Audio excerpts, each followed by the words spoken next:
Hi, this is Joanne Dennison, and this is From My Chair. And today I'm sharing thoughts and memories about how I became a CMP. I had just left being a college administrator and started my own event business. I knew how to plan events. What I did not know was the world of events outside of colleges. I also knew very little about running a business. My imposter syndrome was kicking into high gear. Although I knew I really did know and could plan events, felt like I needed some credibility for marketing and selling myself. Also, to help with all the questions in my head, was I fooling myself? I come from a long line of educators, so education, degrees, and credentials were a big thing in my world. I went on a search to find out what that meant in my new world and found the CMP, Certified Meeting Professional. Although it was relatively new, maybe 10 years, it was the only one that seemed to be supported by the entire industry, not just a specific segment. I went to an information session at an MPI meeting and knew it was for me. The next step was to figure out how to pay for the application fee, yes, they were separate then, the books, and the exam fee. At that point, what is now EIC did not accept credit cards. At all.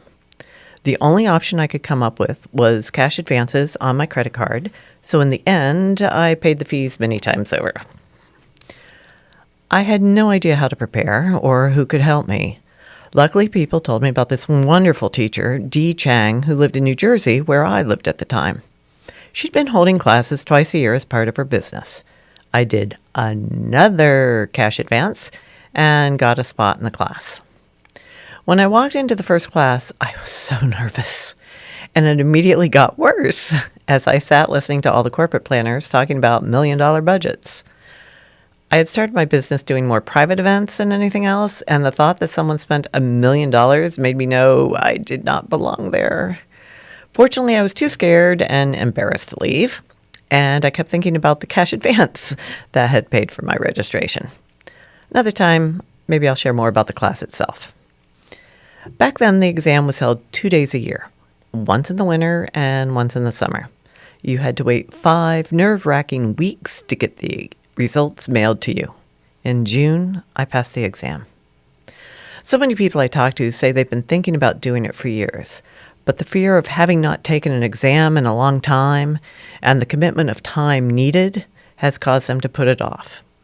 Everyone is scared and nervous when they start this process, even if they don't know it or want to admit it. If they're not at the beginning, there will be a point where they are.